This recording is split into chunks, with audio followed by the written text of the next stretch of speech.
¿Qué tal, chicos? Buenas tardes.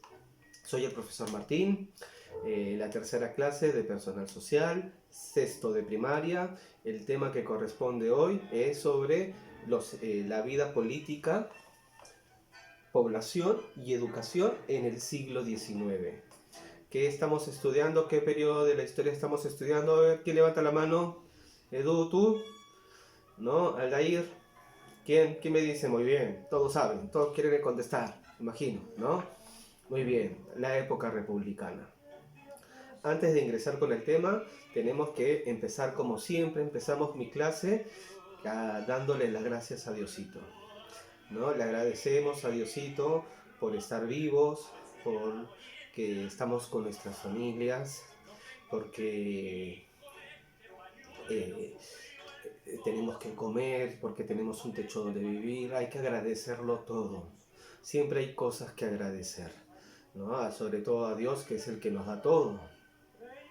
Y asimismo también le pedimos cosas.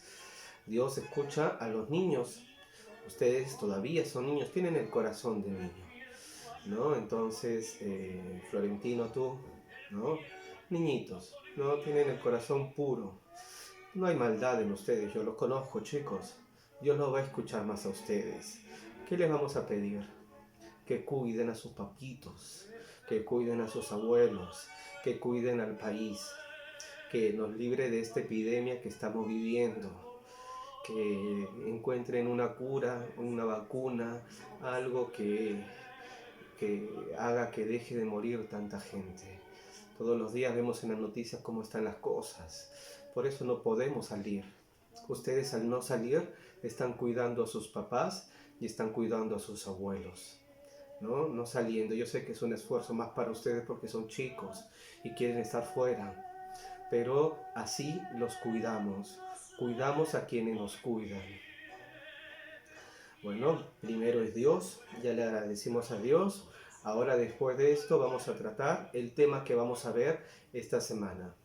Bien, por lo que me están presentando las tareas, la mayoría del salón, como siempre, cumpliendo todos, ¿no? Muy bien tu trabajo, Kenia, muy bonito trabajas, de verdad. ¿No? Todo lo que me están presentando las tareas lo están haciendo muy bien. Alair, qué bien estás trabajando.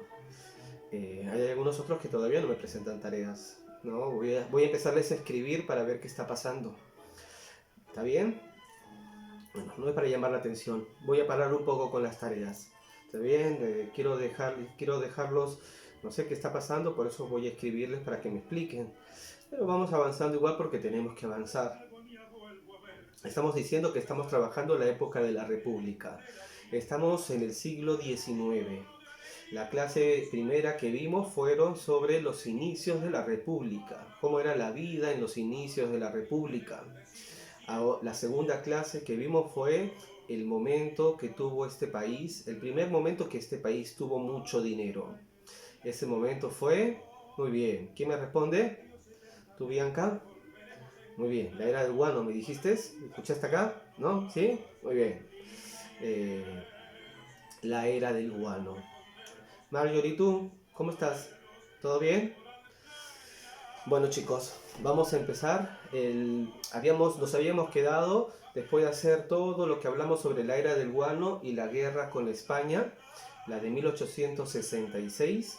Vamos ahora a ver otro segundo momento en el cual este país tuvo dinero. Nos habíamos quedado en que en la última clase que el Perú tenía serios problemas económicos. Se había acabado el guano, ¿no?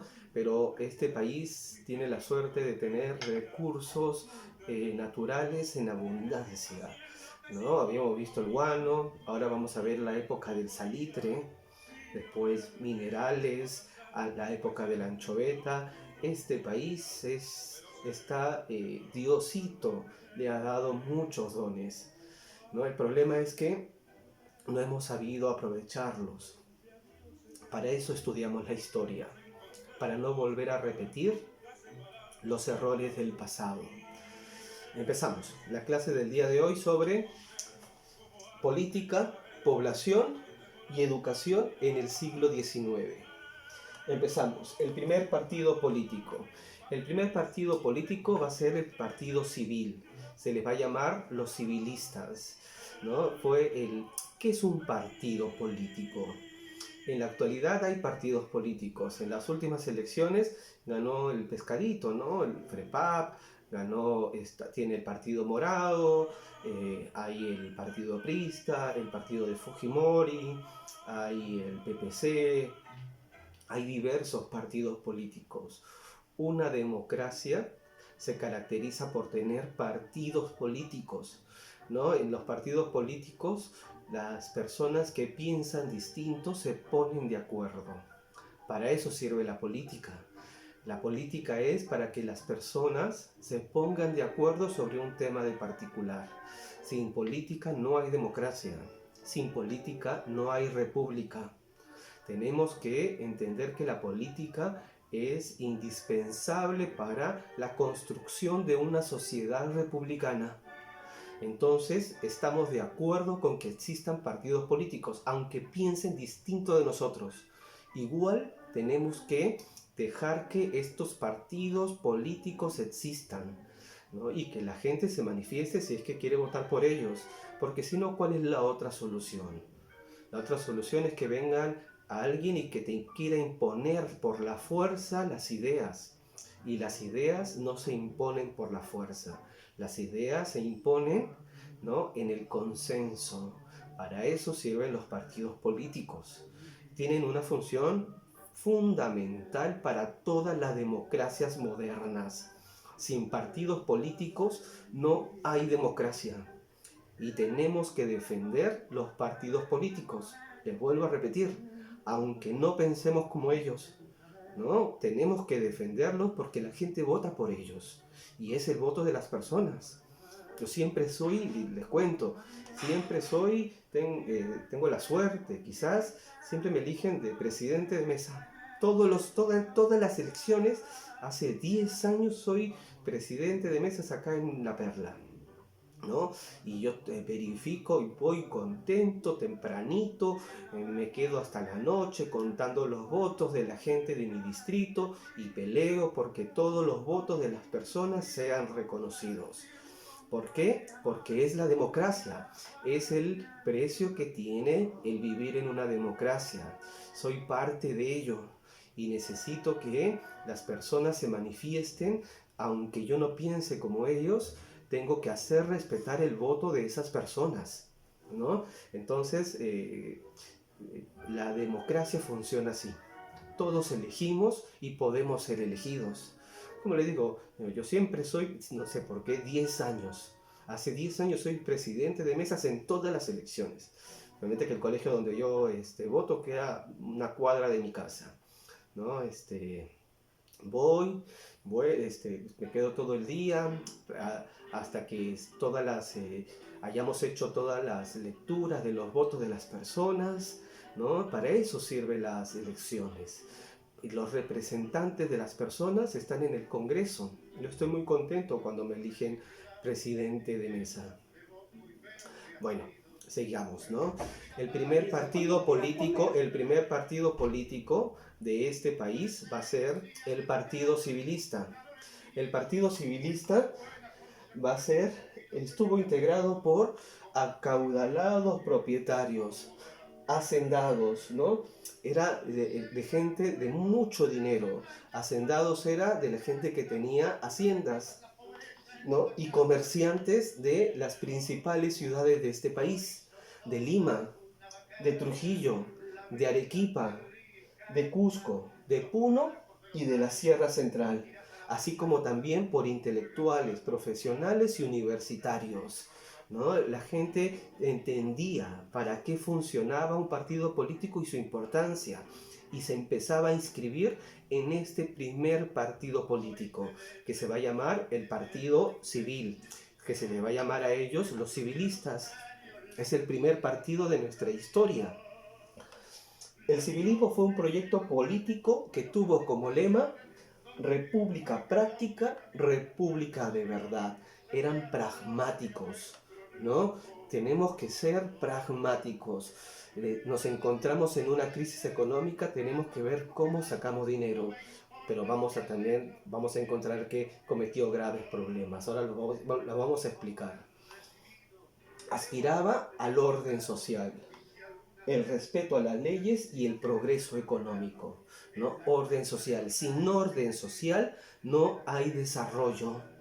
Las cosas tienen que estar tranquilas, porque si no están tranquilas, la gente no se siente en la posibilidad de poder invertir, de poder generar empresas, ¿no? Porque todo, como ahora, ¿no? ¿Quién compra algo? Nadie compra algo porque todos vivimos en una incertidumbre. Entonces este partido político lo que quería era sobre todo orden y progreso. ¿Qué medio va a emplear? Respeto a las leyes, la legalidad, ¿no? Sus principios eran interesantes. El problema es que el contexto en el cual se van a desarrollar. Siempre tenemos que tener en cuenta el contexto. El gobierno de Manuel Pardo y Lavalle, ¿no? Va a ser el primer presidente civilista. Manuel Pardo y Lavalle, fundador del Partido Civil, resultó vencedor en los comicios presidenciales de 1872, lo que significó el triunfo de su proyecto político de su partido. Contexto. ¿Cuál era el contexto de la época? Se había acabado el guano, ¿no? Lo habíamos visto la clase pasada. El guano le había traído a este país grandes contingentes de dinero para poderse desarrollar, ¿no? Pero ya no hay guano. Se acabó la época de florecimiento del guano. Entonces se van a encontrar en un serio problema económico. Ese va a ser el contexto en el cual el Partido Civilista va a llegar al poder en el año 72, 1872. ¿Cuándo empieza la guerra con Chile? 1879. Este tema nos sirve como precedente para poder entender la guerra con Chile. La guerra con Chile, la clase que viene y 3 clases más, porque es un proceso importante en la historia del Perú. Con la guerra con Chile vamos a terminar el siglo XIX, ¿no? Por eso tenemos que entender bien el contexto en el cual se va a desarrollar este partido político. Manuel Pardo va a ingresar al poder en el año 1872. Su contexto, una grave crisis económica. ¿Por qué? Porque se acabaron los recursos del guano. Lo vimos en la última clase. El 80% del presupuesto nacional era recursos que se extraían de lo que se sacaba del guano. Pero si ya no hay guano, ¿de dónde sacamos el dinero? ¿No? Un problema. El gobierno de Pardo intentó mejorar la situación en la que se hallaba nuestro país a consecuencia del derroche y los gastos improductivos que se habían hecho con los ingresos guaneros. Todos ya se habían dado cuenta que con todo el dinero que ingresó por el guano, este país no había hecho lo correcto para progresar económicamente, ¿no? Entonces, ¿qué es lo que se necesitaba? El contexto de esta época en el mundo va a ser la revolución industrial. ¿Por qué no se industrializó este país? ¿No? Este país pudo haber sido rico, pero mal gobierno, ¿no? Para jalarlos a todos, ¿no? Al fondo, no escuchen nada. Perdón, sigamos. Sin embargo, tuvo que enfrentar una severa crisis económica. Era lo que les decía. En la clase pasada nos habíamos quedado en que ya no teníamos ingreso del guano y que este país gastaba más de lo que ganaba. ¿Y qué pasa cuando uno gasta más de lo que gana? Se termina endeudando. ¿Y qué pasa si tengo muchas deudas? Termino en la bancarrota. Por eso tenemos que escuchar a los papás. Si tú le pides a tu papito, papito quiere una zapatilla y el papito te dice no puedo, está bien papito, te entiendo, no puedes, ¿no? Pido algo más baratito. ¿Por qué? Porque no podemos hacer que nuestra familia se endeude. ¿Está bien? Tenemos que vivir con nuestras posibilidades, siempre, y pensando en ahorrar en el futuro. Regreso con la clase. Algunas medidas del gobierno de Pardo. Vamos a ver cuáles son las características del gobierno de Pardo. Primero, nacionalizó el salitre. Se acabó el guano, pero el guano no era la única riqueza que tenía este país. Este país se caracteriza, como les vuelvo a decir, por tener una gran cantidad de riquezas. Se acabó el guano y apareció el salitre, ¿no? El guano se utilizaba para la agricultura, el salitre se va a utilizar para la industria del tabaco, para la industria de la guerra. Era muy demandado en Europa y los principales salitreras se encontraban en la parte sur del país. La clase pasada vimos a dos presidentes principales, al presidente Ramón Castilla, que tuvo dos gobiernos, y en el medio estaba Rufino Echenique, ¿no? Ramón Castilla nació en Tarapacá. Tarapacá ahora ya ni siquiera es del Perú, está en manos de Chile, lo perdimos en la guerra. Pero miren lo importante que era Tarapacá para esa época, ¿no? Nacionalizó el salitre, que era la riqueza de ese momento, pues consideró que este recurso existente en el departamento sureño de Tarapacá, miren, Tarapacá, al sur de Perú, más abajo de Arica, Tarapacá, donde nació Ramón Castilla, debería ser explotado por el Estado y no por comerciantes privados. ¿Qué pasaba? En Tarapacá se encontraba la riqueza salitrera del país. El gobierno de Pardo vio en este recurso un nuevo recurso de donde poder obtener dinero. ¿Qué hizo? Ya no lo van a administrar las personas. Así como durante la época del guano se cambió constantemente el modelo de contratación, lo que quiso hacer Pardo fue algo parecido, que ahora todo el salitre lo administre el Estado peruano y ya no lo administren empresas particulares. ¿De dónde eran las empresas particulares que se encargaban de explotar las riquezas del salitre? ¿Quién puede imaginarlo? ¿Alguien dijo Chile? Bien, chilenas. Estas empresas, ¿no? Estas empresas salitreras que se encargaban de la explotación del salitre eran de Chile. Entonces, por eso es que va a ser un antecedente después a lo que va a ser la guerra con Chile.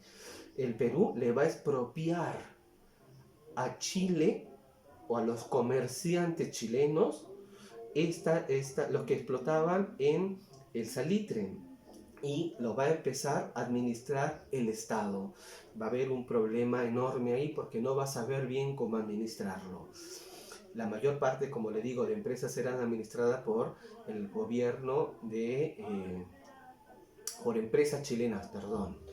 Entonces, esto de aquí, las principales medidas: primero, la nacionalización del salitre. Ya entendimos qué era el salitre, dónde estaba el salitre, quiénes se encargaban de explotar el salitre, y vamos a entenderlo como un antecedente a la clase siguiente, que es la guerra con Chile. ¿Está bien?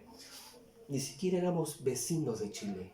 Nosotros limitábamos al sur con Bolivia. Chile estaba más abajo, pero Chile tenía esta particularidad, que tenía muchos empresarios, ¿no? Así como ahora, Saga, ¿no? Ripley, ¿de quién son? Empresas chilenas. Los chilenos tienen esta particularidad que está bien, tienen mente empresarial. Nosotros también deberíamos aprender de ellos. Y el problema es que no solamente tienen mente empresarial, también tenían en esa época, sobre todo, mente bélica, ¿no? Querían expandirse. Segundo, impulsó la descentralización para una mejor administración del Perú. No todo puede ser Lima. Si todo es Lima, termina perjudicando a todas las otras regiones y también a Lima. Entonces, las personas de esta época van a verse, el partido político de esta época se va a dar cuenta de esto, porque quería un progreso nacional. Entonces van a decir, tenemos que descentralizar el Perú, no podemos enfocarnos en que todo sea Lima, ¿no? Fue alguna de las medidas algunas de sus medidas estuvieron bien, no todas, ¿no? Mirándolo con retrospectiva, pero esto había que hacer, porque perjudica a todo el país. Si solamente me preocupo por una sola ciudad y desatiendo las otras ciudades, perjudico a las otras ciudades y también perjudico a Lima, porque todo el mundo va a querer venir acá y después es un problema para todos, porque no los atendí a los otros y los que están acá se van a ver que hay demasiada gente para poder sobrevivir. Tercero, ante los planes bélicos y el armamentismo chileno, firmó un tratado secreto de alianza con Bolivia que llevaría 6 años después a la guerra con Chile, ¿no? Cuando uno ve o lee la postura de Chile, ellos van a decir, ¿para qué firman un tratado secreto con Bolivia? ¿Para qué? ¿No? Entonces los chilenos van a decir, no, me quieren perjudicar a mí, a Chile, entonces los voy a atacar, ¿no? Fue un error táctico. El gobierno de Pardo va a firmar un tratado secreto. ¿Y para qué lo hago secreto? No tiene sentido, ¿no? ¿Qué tengo que ocultar? Firma el gobierno de Perú y el gobierno de Chile un tratado. Y el único vecino en común, el único aliado, el único rival en esta época era Chile. Chile va a sentir que es contra ellos. Por eso es que esa es la postura de Chile, es esa, de que los quisimos perjudicar y por eso le van a hacer una guerra a Perú y una guerra a Bolivia. Reorganizó la Guardia Nacional, buscando que la población civil participe del orden público. ¿Cuáles eran lo que aspiraba el gobierno de Pardo? Tres aspiraciones tenía: el orden social, el respeto a las leyes y el progreso económico.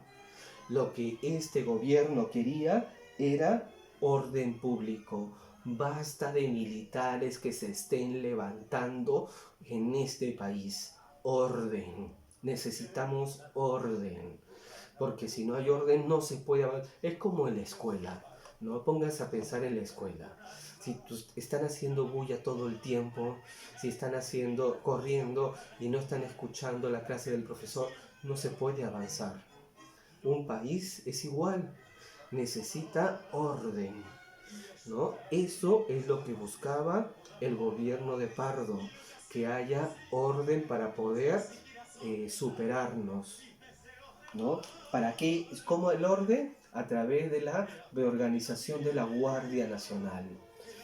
Y por último, impulsó la construcción de ferrocarriles, aunque se suspendió por la grave crisis económica. Si habíamos dicho que lo que quería era el progreso económico, ¿cómo progresamos económicamente? Infraestructura. Este país necesitaba tener mejor infraestructura para que las distintas ciudades estén conectadas. Porque habíamos dicho que lo que estaba buscando es la descentralización. No todo puede ser Lima. Entonces hay que unir a todo el país. Para eso, ¿cómo se unía en esa época? ¿Recuerdan en qué siglo? En el siglo XIX. ¿Cómo se unía? No habían aviones. La forma de unir un país era a través de los ferrocarriles. Entonces, él lo que quiere es construir más ferrocarriles para que este país esté mejor interconectado. Pero como teníamos muchos problemas económicos, no lo vamos a poder lograr. Ese proyecto se va a quedar en suspenso. Esto es lo que corresponde al partido civilista. Esto es lo que corresponde a las medidas tomadas por el gobierno de Pardo. Esto es el primer partido político del Perú. Mirándolo en retrospectiva como lo que tenemos que hacer en historia, ¿no? En historia tenemos que mirar hacia atrás para poder analizarlo. Mirándolo en retrospectiva, no tuvieron buenas intenciones, pero malas acciones. Porque, ¿para qué voy a firmar un tratado secreto con Bolivia? ¿No? El otro país va a pensar que le quiero hacer la guerra y dicho y hecho, Chile va a tomar eso como pretexto para hacernos la guerra. El episodio más terrible en la historia de nuestro país republicano, la guerra con Chile. 3 clases les vamos a dedicar a la guerra con Chile, ¿eh? 3 clases. Campaña marítima, campaña terrestre y el fin de la guerra. 3 semanas que viene vamos a estar trabajando la guerra con Chile. Miren videos, hay muchos videos en YouTube. No, igual lo que yo les explico es lo que necesito que sepan para 6º grado de primaria. ¿Está bien? No necesito todavía que sepamos más. Lo que yo les estoy explicando es para la primaria. Cuando estemos en secundaria vamos a profundizar muchas de estas cosas. ¿Está bien? Regreso. Tercer punto, tercer subtítulo. El perfil de la población en el siglo XIX. ¿Cómo era la vida de la mujer en el siglo XIX? ¿Cómo estaba conformado este país? Vamos a verlo. Según el Censo General de la República de 1876, en 1876 se realizó un censo general que determinó que la población peruana tenía estas características. Mírenla. Primero, era un país mayormente indígena. 58% de la población total era indígena. 6 de cada 10 peruanos eran indígenas y vivían en el campo. Mientras que la suma de los blancos y los mestizos alcanzó apenas el 32%. 3 de cada 10 eran o blancos o mestizos, y los negros y la población negra el 10%. 1 de cada 10, ¿no? 10% la población negra, 32% blancos y mestizos y 58% la población indígena. Este era un país mayoritariamente indígena para 1876. Después van a venir distintas oleadas migratorias. Lo vamos a ver, no se preocupen. Tenemos toda la secundaria igual para analizarlo. La población vivía en su mayoría en zonas rurales. Hay zonas urbanas que son las ciudades y la zona rural es el campo. ¿Dónde vivía la población peruana en esta época en su mayoría? En el campo. Muy pocas personas vivían en las ciudades. Es decir, a fines del siglo XIX, el Perú era fundamentalmente rural e indígena. Fines del siglo XIX, 1876, lo que nos dice el censo. De los grupos poblacionales extranjeros, lo que habían más eran chinos, ¿no? Considerando que con una población con apenas 27 años de haber llegado, los chinos habían llegado 27 años antes del censo, ¿no? En 1850. Fines del 40, principios del 50 habían empezado a llegar los chinos. Y los chinos eran la población extranjera más numerosa en el país. Lograron desplazar a otros grupos poblacionales cuya permanencia en el país se había dado desde la época colonial. ¿Quiénes? Los europeos, sobre todo españoles, ¿no? En esta época la mayor parte de población que va a llegar extranjera van a ser chinos. Por eso Arguedas va a decir que este país están todas las sangres. Miren, chinos, negros, europeos, indígenas, todas las sangres. Somos un país en donde todas las sangres confluyen en nosotros.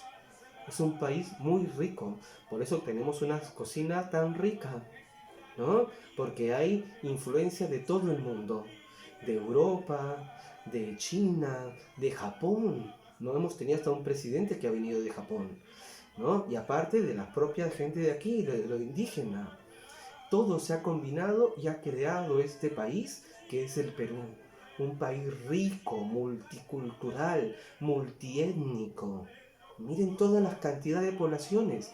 Negros, chinos, europeos, indígenas, japoneses, de todo hay aquí. ¿No? Bonito. Eso es lo bonito de este país. Lograron desplazar a otros grupos poblacionales cuya permanencia en el país se había dado desde la época colonial. A fines del siglo XIX, las mujeres lograron acceder a la educación superior. Miren el año. A fines del siglo XIX, recién las mujeres lograron acceder a la educación. Antes una mujer no podía ir a la universidad. ¿Se imaginan? Ahora yo espero que todas mis alumnas vayan a la universidad, estudien carreras importantes, que salven vidas, que vayan por el mundo, ¿no? Y espero que tanto mis alumnos varones como mis alumnas mujeres construyan este país. En esta época, recién a fines del siglo XIX, las mujeres pueden ir a la universidad. De estos años provienen las primeras mujeres graduadas. Pero era injusto, porque miren, fines del siglo XIX, pero la mujer va a poder votar a partir de la época de Odría en los años 50. Antes la mujer no podía votar. En el siglo XX, estamos en el siglo XXI. En el siglo XIX, la mujer, fines del siglo XIX, recién empieza a ir la mujer a la universidad. Los años 50, recién la mujer puede votar, ¿no? Y ahora la mujer ocupa lugares primordiales. Ojalá que haya alguna presidenta mujer. Ojalá que alguna del salón pueda ser alguna vez presidenta de este país, ¿no? La educación en tiempos de la República, ¿cómo era la educación? El acceso a la educación fue un derecho que se incluyó en las constituciones del siglo XIX, desde la época de Castilla, y lo vimos en la clase pasada. ¿Qué hizo Castilla? El reglamento de la educación superior, el reglamento de la educación pública, ¿no? Y que debió ser garantizado por el Estado. En razón de esto, se dieron las siguientes disposiciones en educación. Miren, primero, se estableció la gratuidad de la educación estatal.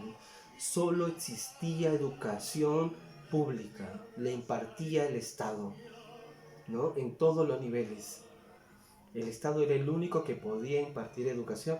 Después se va a flexibilizar y como ahora vamos a encontrar colegios, ahorita como el de nosotros, colegios particulares, universidades particulares, pero al inicio todo era público. Después se creó la Dirección General de Estudios para darle a todos el marco de lo que tenían que estudiar.